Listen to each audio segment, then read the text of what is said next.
En la vida Jesús está llamando gente que no quiere soltar sus pescados porque no saben cómo les va a ir si sueltan la red, si sueltan el botecito donde están. Porque la barca significa comodidad, la barca significa lo conocido, mi empleo, mi negocito, lo que me da los frijolitos diarios. Dios no te va a dejar sin frijoles, Dios no te va a dejar sin arroz. Dios va a suplir todas tus necesidades, pero necesitamos brincar de la canasta, brincar del bote, asearnos de las manos de Jesús y caminar a la par de Él.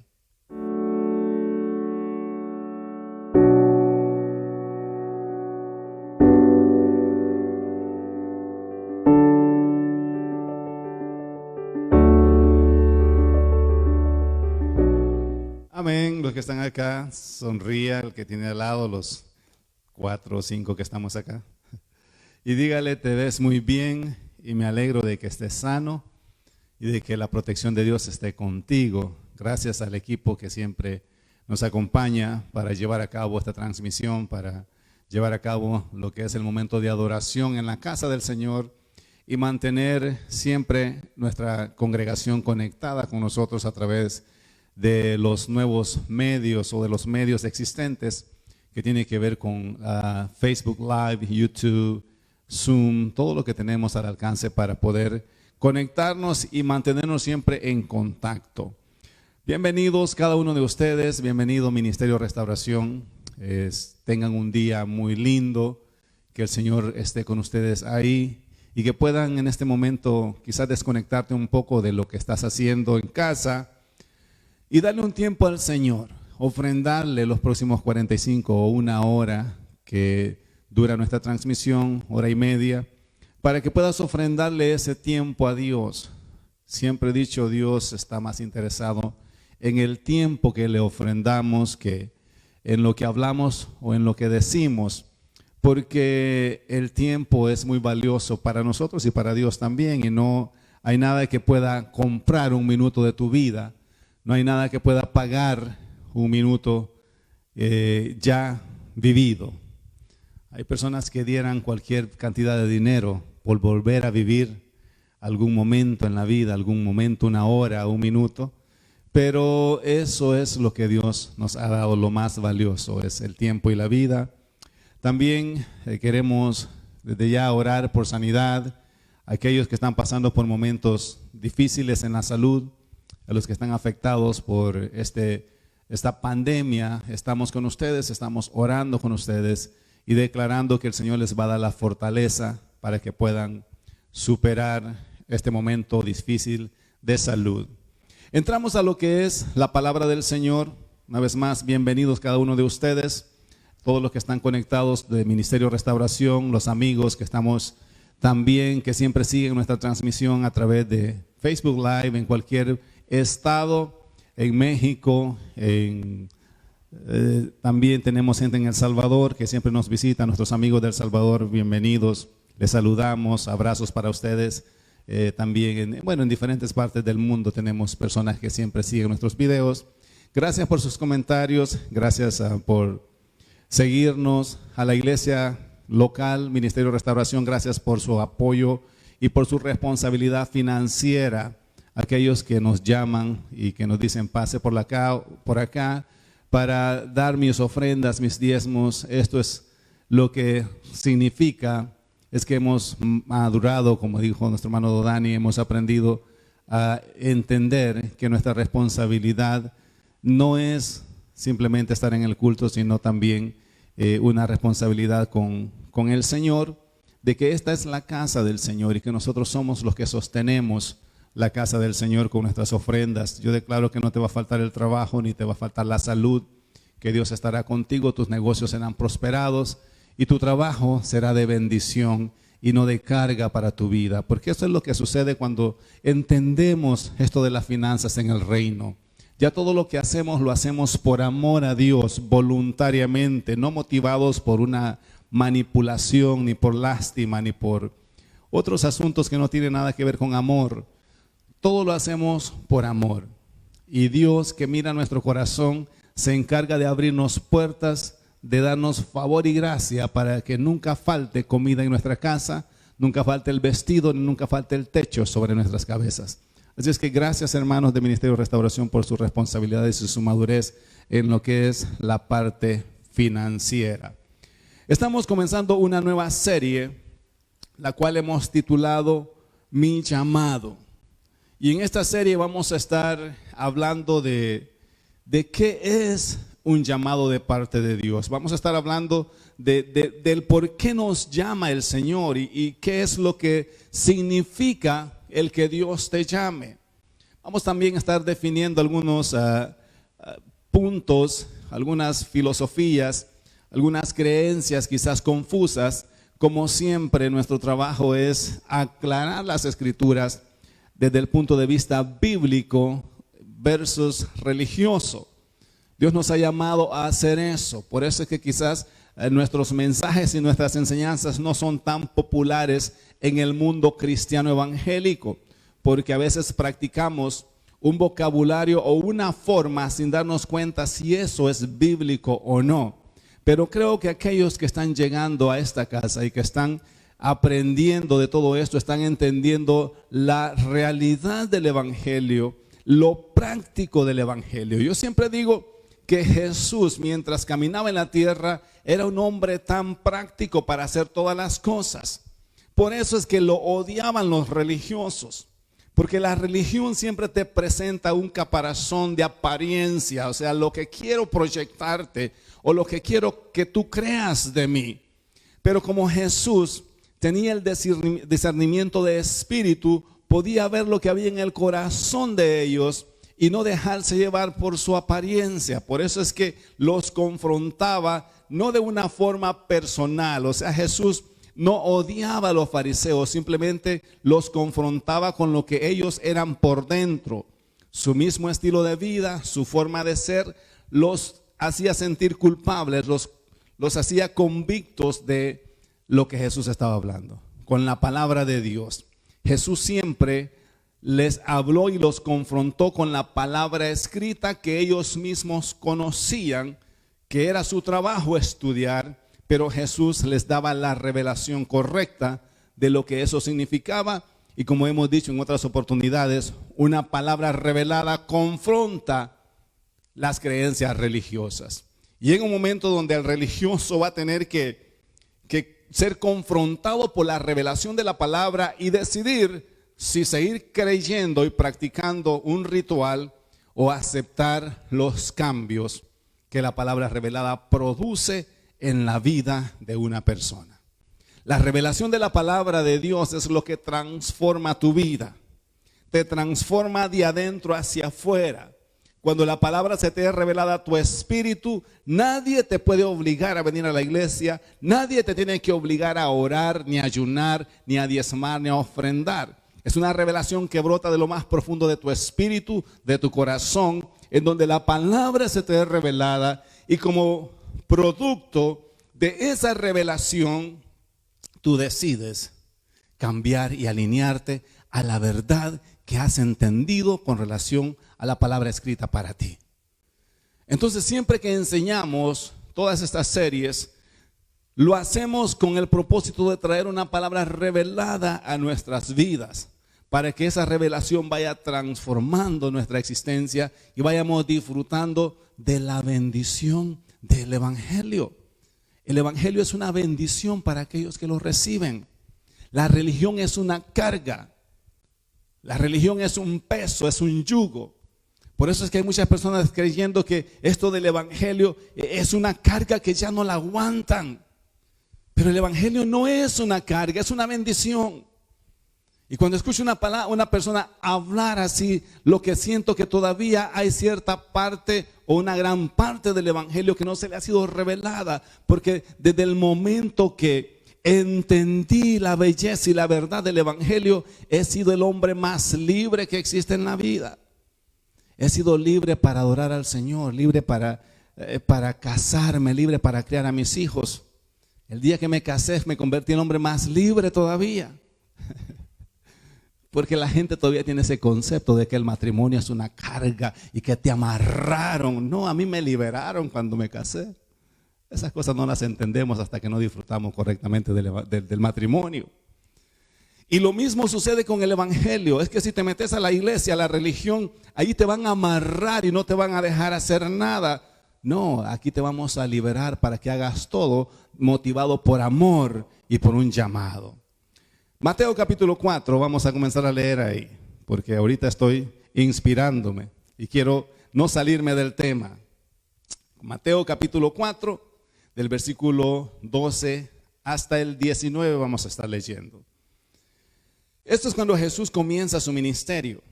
Cuando Jesús oyó, dice el versículo 12, que Juan estaba preso, volvió a Galilea. En otras palabras, se dio cuenta de que era su tiempo de iniciar su ministerio, porque Juan el Bautista es el que preparó el camino.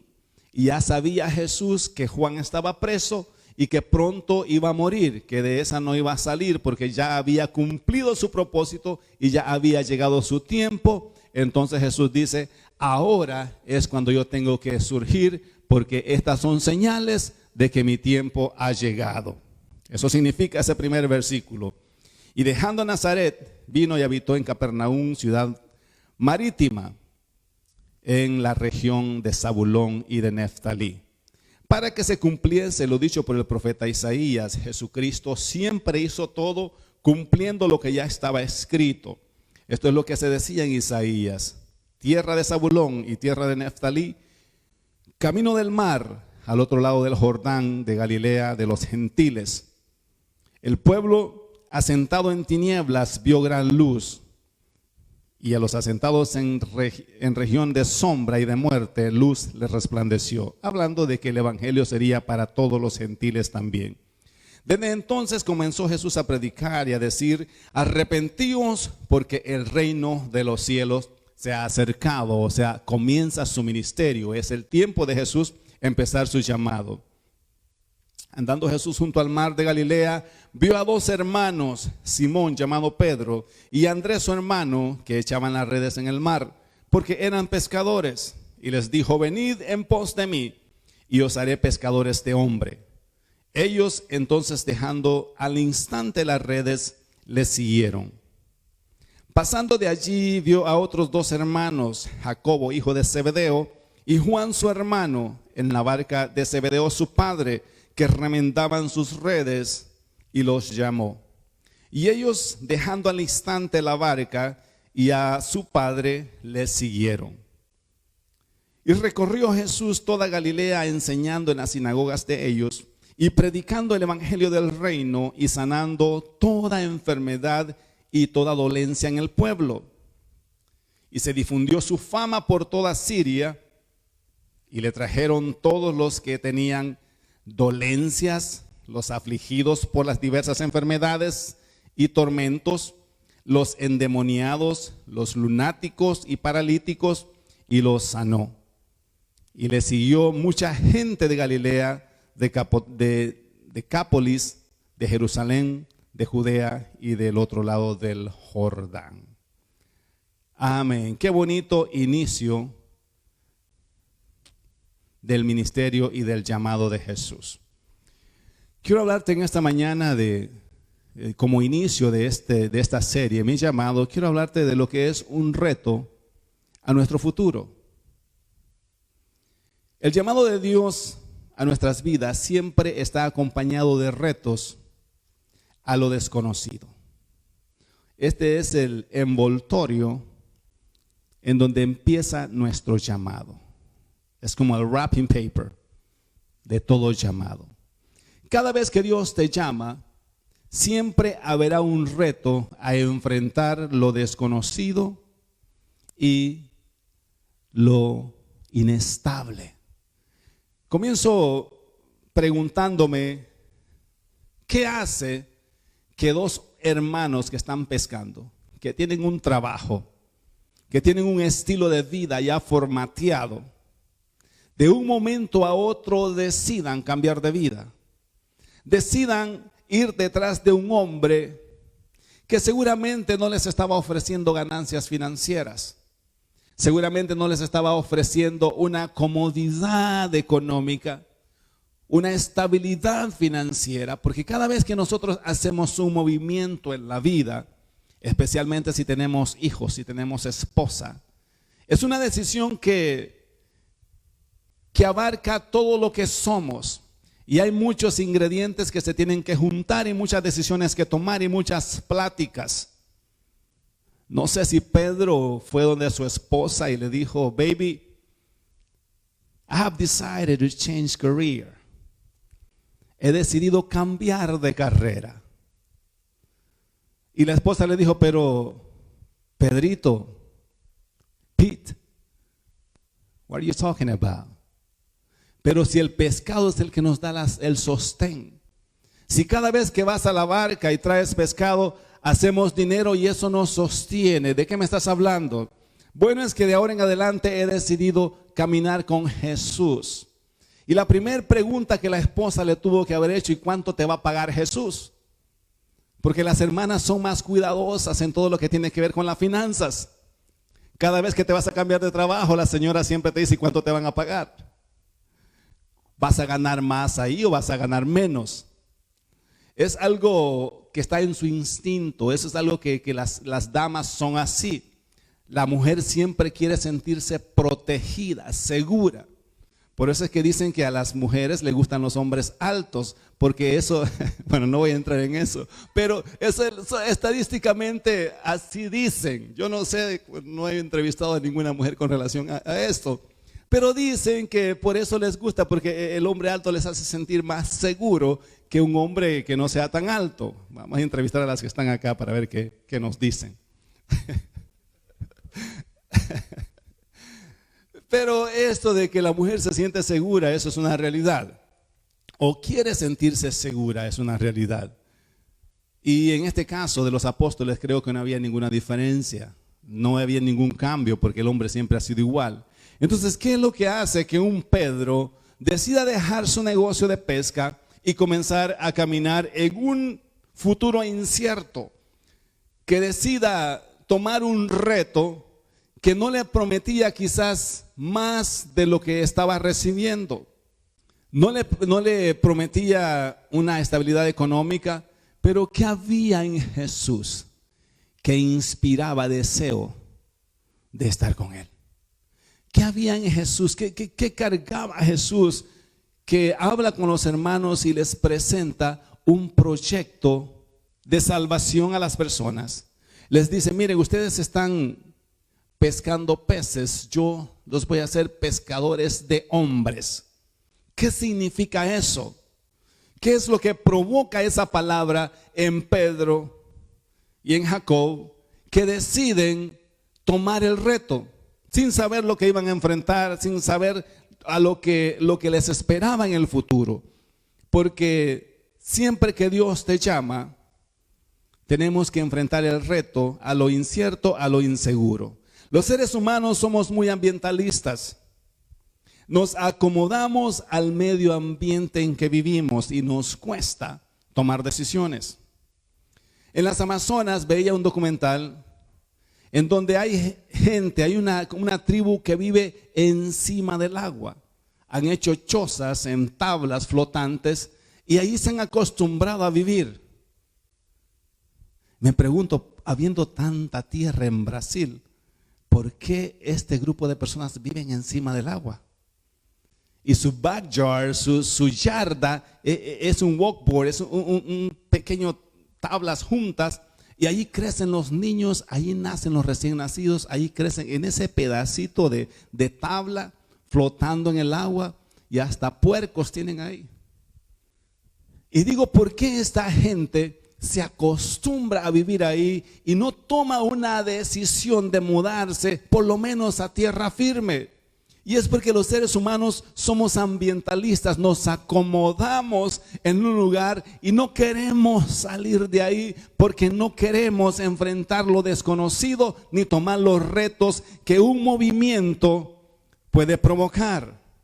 Muchos estamos aquí porque tuvimos que salir huyendo de nuestros países, ya sea por la guerra o por algún problema personal político. Si no, quizás estuviéramos en nuestras chocitas donde crecimos, donde nacimos, cómodos.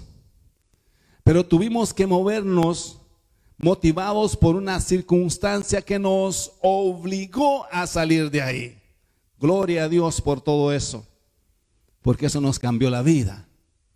Pero a veces nos acomodamos a lo conocido, nos acomodamos a lo que tenemos, y como esta tribu que vive ahí, no se atreven a salir de esas balsas donde viven.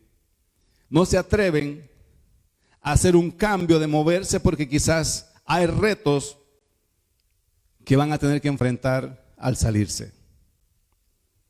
Necesitamos valor para cambiar de trabajo o negocio. Aún en eso necesitamos valor para enfrentar un cambio de trabajo. Valor para cambiar de ciudad. Si Dios te llama a otra ciudad, necesitamos ese valor. A Abraham le tuvo que decir: sal de tu tierra y de tu parentela, porque ahí donde estás no te voy a poder bendecir de la forma que te quiero bendecir. Necesitamos valor para cambiar de un trabajo. Hay personas que ya no están bien en el trabajo. El trabajo ya no es una bendición, es una carga, es una frustración, pero no lo sueltan porque tienen miedo a un nuevo trabajo, lo que pueden enfrentar. Negocios que quizás no le están dando resultado, pero no se atreven a cambiar de negocio porque no saben cómo les va a ir en otro lado. Entonces, ¿cuántas cosas enfrentamos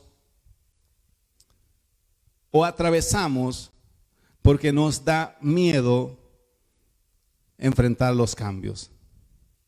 Dentro del llamado encontramos no solamente un reto a lo desconocido, sino la confianza plena en Dios. Hace unos años atrás, en los inviernos, siempre íbamos aquí cerca hay un lugar donde vas a esquiar en la nieve, snow skiing. Y eso es bien divertido y es bien interesante. Porque cuando te subes a la montaña en el teleférico, algo peculiar de este deporte y de esta diversión es que el teleférico, cuando llega a la cima de la montaña, no se detiene. Tú tienes que brincar de la canasta y salir patinando en tus esquís. So cool. I haven't done it in a long time, but I used to do it every winter. Todos los inviernos íbamos. Hace varios años que no vamos. Pero tú vas en la canasta del teleférico, te lleva hasta arriba, y cuando llegas a la cima, el teleférico cambia de dirección, regresa, y tú tienes que brincar a una altura más o menos de unos 4 o 5 pies, y luego salir y venirte por la montaña hacia abajo en tus skis. Lo interesante es que cuando tú vas subiendo, vienen muchos en las canastas de regreso.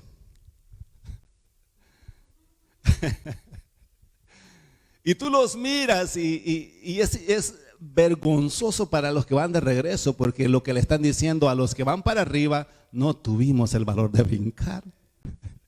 Y eso te hace sentir como un loser, un perdedor. Qué vergüenza venir de regreso en el teleférico porque no tuviste el valor de brincar, porque le tuviste miedo a la altura, o le tuviste miedo a los desafíos, porque una cosa es ver la montaña de abajo hacia arriba, y otra cosa es verla de arriba hacia abajo. Y cuando llegas arriba y miras hacia abajo y puedes ver todo lo que vas a tener que atravesar, los bumps, los bordos, los caminos difíciles, los declives de la montaña. Y tú vas por el teleférico y vas viendo todo por donde vas a bajar. Y algunos dicen: ni loco me tiro, entonces me regreso.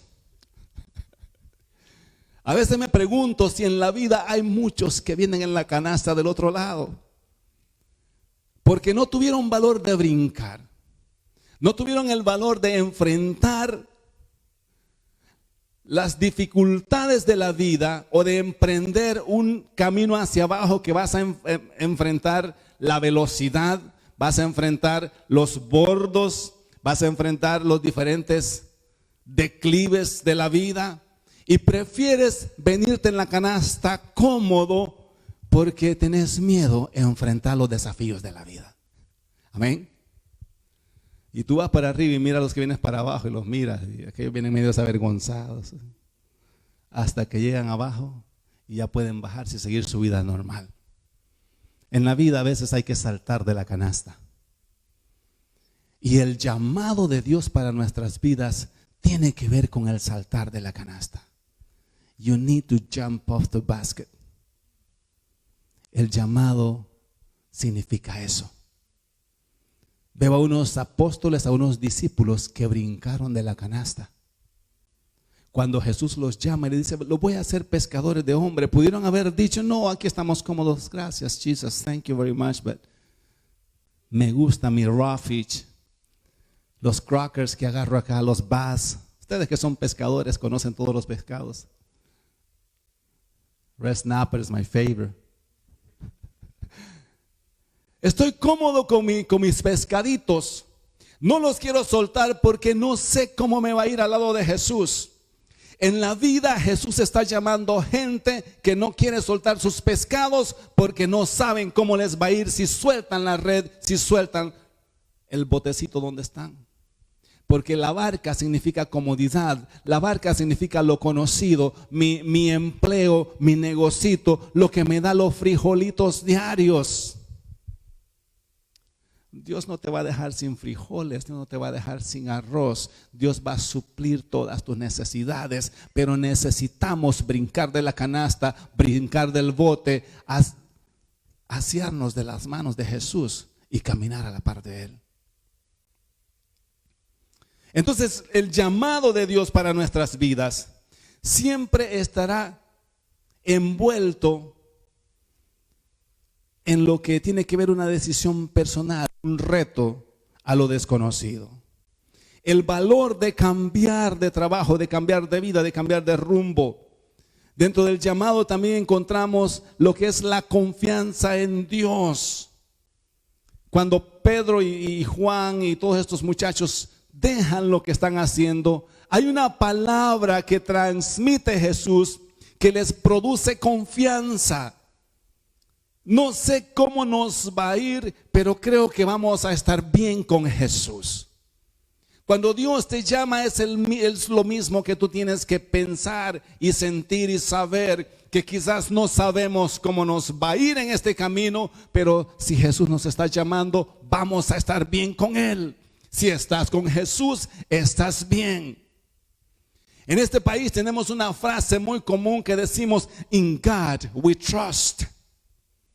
Y lo miramos en todos los billetes escrito, ahí dice, in God we trust. Creemos en Dios, confiamos en Dios. Pero quizás un 10% verdaderamente entienden lo que eso significa y un 90% simplemente tienen el dicho y la palabra escrita. ¿Confías en Dios o confías en el dinero? Porque esa es la otra pregunta que tenemos que hacernos. ¿Es una acción o es una expresión? El llamado tiene que ver con una acción de confianza, no con una expresión simplemente. Confiamos más en el dinero que en lo que Dios nos ha llamado a hacer.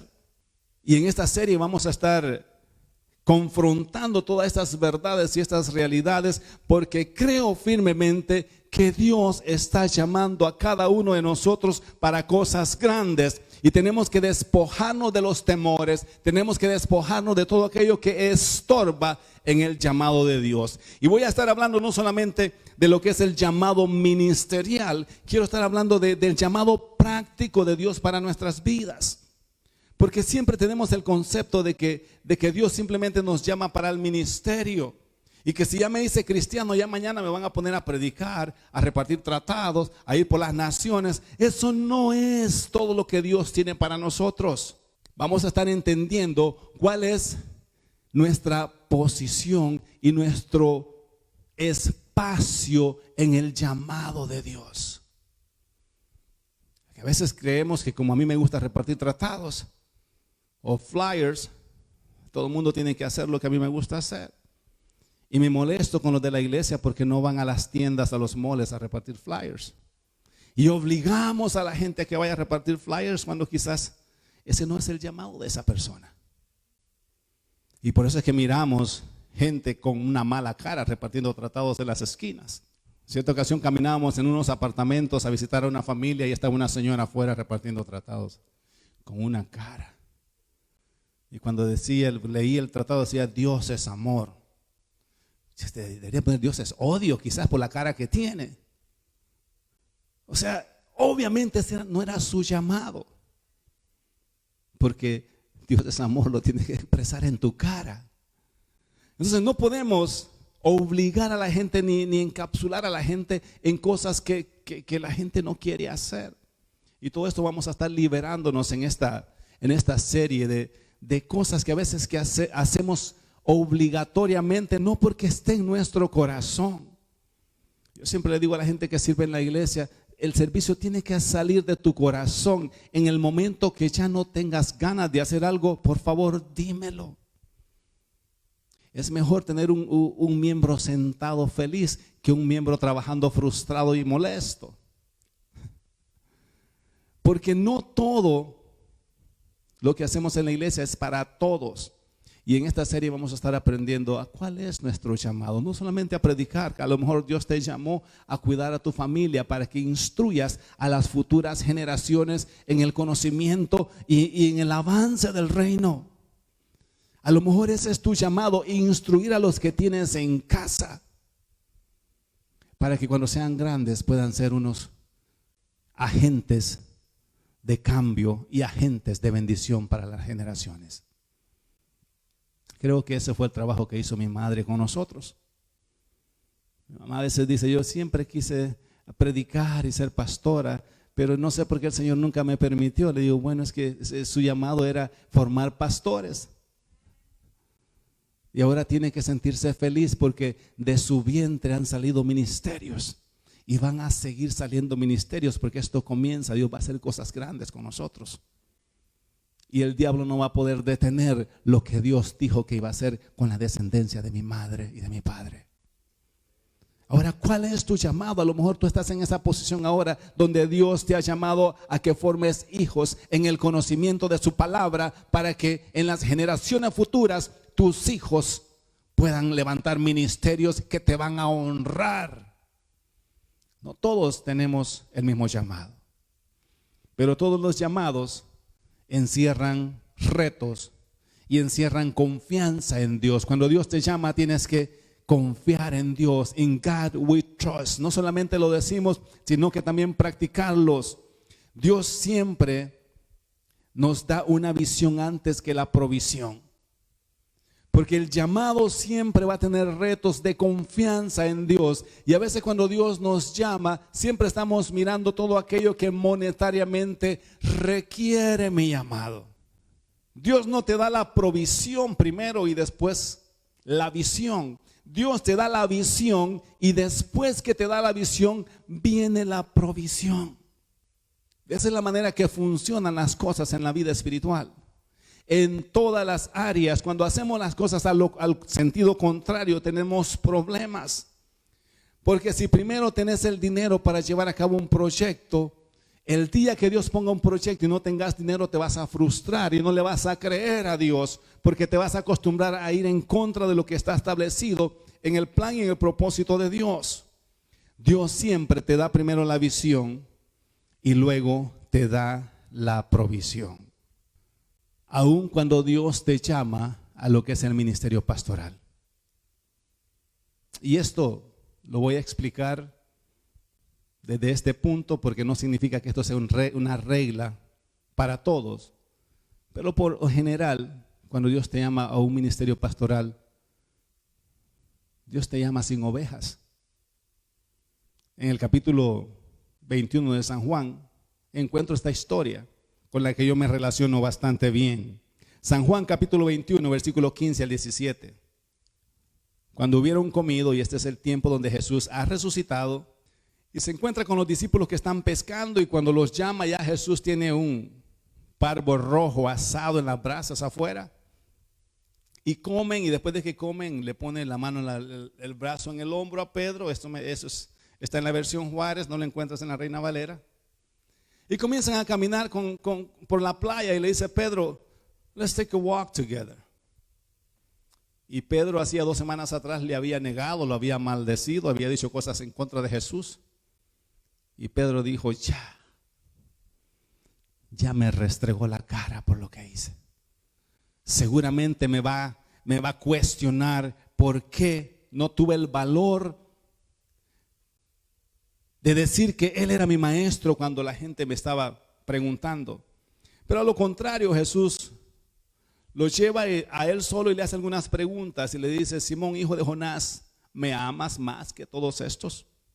Refiriéndose a los otros apóstoles. Y él le respondió, sí, Señor, tú sabes que te amo. Y él le dijo, apacienta mis corderos. Volvió a decirle la segunda vez, Simón, hijo de Jonás, ¿me amas? Pedro le respondió, sí, Señor, tú sabes que te amo. Le dijo, pastorea mis ovejas. Le dijo la tercera vez, Simón, hijo de Jonás, ¿me amas? Pedro se entristeció, como queriendo decir, Jesús no cree lo que le estoy contestando, de que le dijese la tercera vez, ¿me amas? Y le respondió, Señor, tú lo sabes todo, tú sabes que te amo. Jesús le dijo, apacienta mis ovejas. Me pregunto, ¿qué ovejas? Si en este momento nadie se había convertido a Cristo. Jesús tenía 2 semanas de haber resucitado. No había una iglesia que pastorear. La pregunta de Pedro quizás fue la misma que yo le hice al Señor cuando me llamó a este ministerio. Pastorea mis ovejas. ¿Cuáles ovejas? ¿Dónde están? Porque es más cómodo que te den una congregación con 500 miembros y te digan ustedes pastores de esta iglesia. ¡Wow! Tengo 500 ovejas ya que pastorear.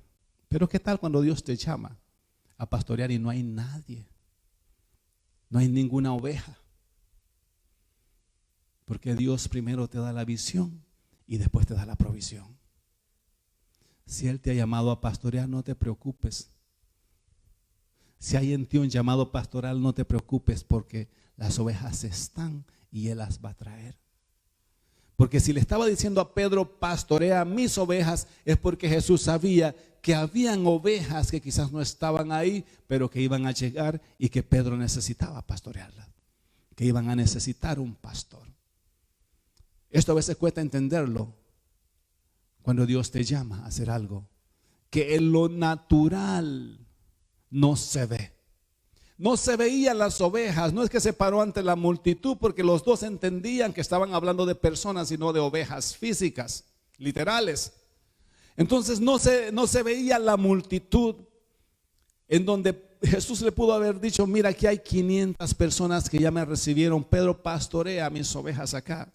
Estaba hablando en un tiempo futuro, estaba hablando en una verdad existente, pero que no se veía en la realidad. El llamado tiene que ver con eso, con una verdad existente en los propósitos de Dios, pero que quizás no lo puedes ver en la realidad presente.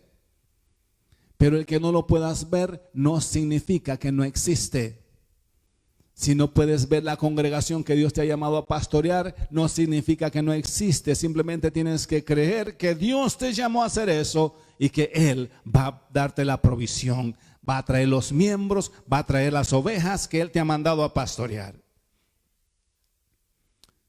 A veces Dios te llama a construir casas para Él. Y lo primero que nos preguntamos es ¿dónde está el dinero? Cuando Dios te pide que construyas casa para Él, Él va a suplir las necesidades para eso también. En el libro de Éxodo se encuentra a un personaje en un desierto, a quien Dios lo envía y le dice que le construyan un tabernáculo para Él. Éxodo capítulo 25, lo vamos a leer también. Capítulo 25, comenzando en el versículo 1. Habló Jehová a Moisés diciendo, di a los hijos de Israel que tomen para mí ofrenda. O sea, que saquen de lo que tienen para mí, de todo varón que le diere su voluntad. Y esto es importante que lo subrayemos, porque las ofrendas, los diezmos siempre han sido voluntarios. En este caso Dios le dice a Moisés, aquel varón que quiera, aquel que voluntariamente lo quiera hacer, de todo varón que le diere su voluntad de corazón. O sea, no solamente la voluntad, tiene que hacerlo de corazón. Tomaréis mi ofrenda. Esta es la ofrenda que tomaréis de ellos. Tomarás oro, tomarás plata, tomarás cobre, azul, púrpura, carmesí, lino fino, pelo de cabras, pieles de carneros teñidos de rojo, pieles de tejones, madera de acacia, aceite para el alumbrado, especies para el aceite de la unción y para el incienso aromático, piedras de ónice y piedras de engaste para el efod y para el pectoral. Y harán un santuario para mí y habitaré en medio de ellos, conforme a todo lo que yo te muestre. El diseño del tabernáculo y el diseño de todos sus utensilios, así lo haréis. Instrucciones específicas. Estamos hablando de un pueblo que caminaba en un desierto donde nadie les podía ayudar en la área económica. Y miramos la gente que trajo tantas cosas que allá Moisés dijo, ya no traigan más, ya tenemos suficiente. Eso es confiarle a Dios. Eso es creer en Dios. No estaban preocupados, bueno, si le doy este oro a Moisés y de aquí, ¿cómo? Y después, si aquí no tenemos ningún gobierno, porque la gente se adueña de lo que Dios le da. Los egipcios le dieron el oro a los israelitas, pero Dios puso ese corazón en los egipcios porque sabía que para su tabernáculo iba a necesitar el oro. O sea que a veces Dios pone finanzas en tus manos porque Dios está viendo que esas finanzas van a ser para que suplas una necesidad en su reino más adelante. En este caso, había llegado el momento de construir el tabernáculo y ahora Dios dice, voy a probar el corazón del pueblo. Aunque yo fui el que puse favor en ellos para que los egipcios los bendijeran, ahora quiero ver qué hay en su corazón. Dile a todo varón, al que tenga voluntad, aquel que haya puesto en su corazón, que me traiga oro, que me traiga la plata, que me traiga toda esta lista de cosas para el tabernáculo. Y Moisés dijo, así dice Jehová, esta es la ofrenda que Dios está pidiendo, pero no la quiere a la fuerza. Estamos en un desierto, no tenemos un gobierno que nos sostenga, pero el que voluntariamente quiera dar su ofrenda, esta es la oportunidad. En los momentos difíciles, la gente que no confía en Dios siempre guarda por cualquier cosa. Es que esta pandemia y este COVID-19 no sé cómo va a pasar. Entonces, mejor me lo guardo por cualquier cosa.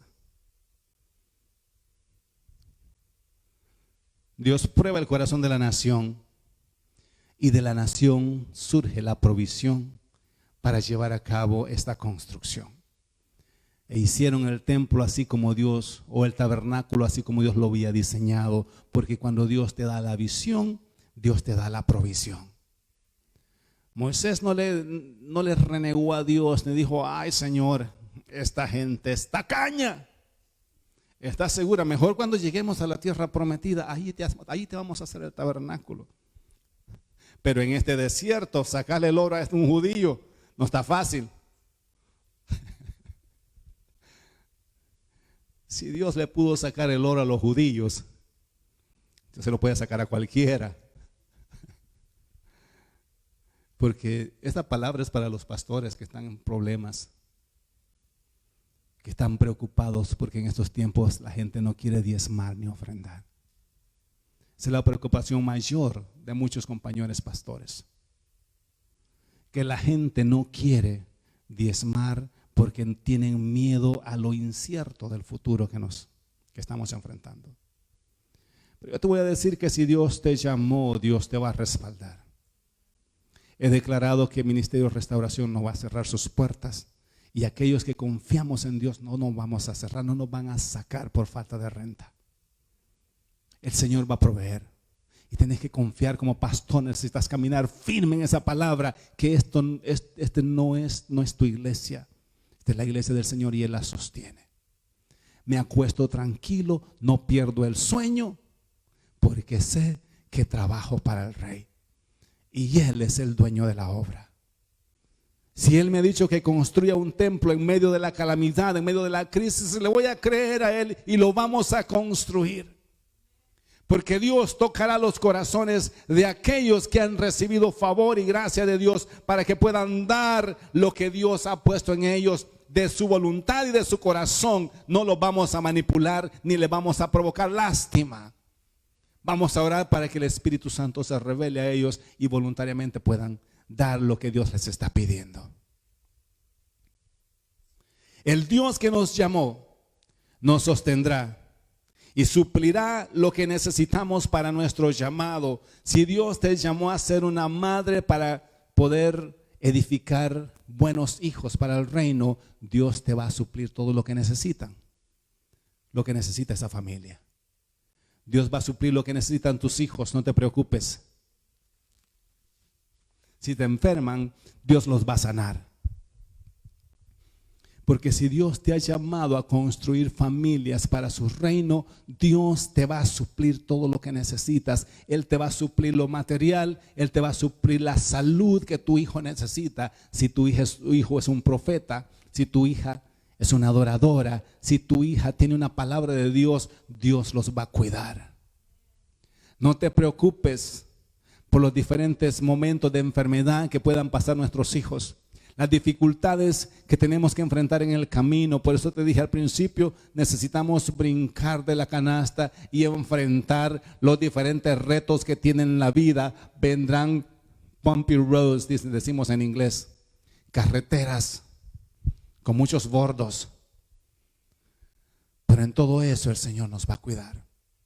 En todo eso el Señor nos va a proteger. El Dios que te llamó nos sostendrá y suplirá lo que necesitamos para nuestro llamado. Sostendrá tu familia, sostendrá tu negocio, sostendrá tu ministerio. No caminamos por cuenta propia, caminamos en un llamado de Dios, y en cualquier área que Dios te haya llamado a trabajar, Dios te va a sostener. Dios te va a suplir. Dios suplirá lo que tu iglesia necesita. Dios suplirá lo que tu familia necesita. Dios suplirá lo que tú necesitas para llevar a cabo el propósito de Dios. No hacemos o no aceptamos el llamado de Dios para ganancias personales, sino que usamos los recursos como herramientas para cumplir el llamado de Dios en nuestras vidas. El dinero ya no es una ganancia personal para aquellos que hemos recibido un llamado del Señor. Es una herramienta para llevar a cabo el plan y el propósito de Dios por el cual nos llamó. De manera que si Él nos llama, Él nos va a sostener. Y no te preocupes por lo que el mundo pueda estar diciendo, por lo que la circunstancia pueda estar diciendo, por lo que el COVID-19 pueda decir. El Señor cuidará a nuestra familia, el Señor cuidará a nuestros hijos, el Señor cuidará de tu vida. Él nos va a mantener en plena salud y en pleno sostén financiero. Ponte de pie.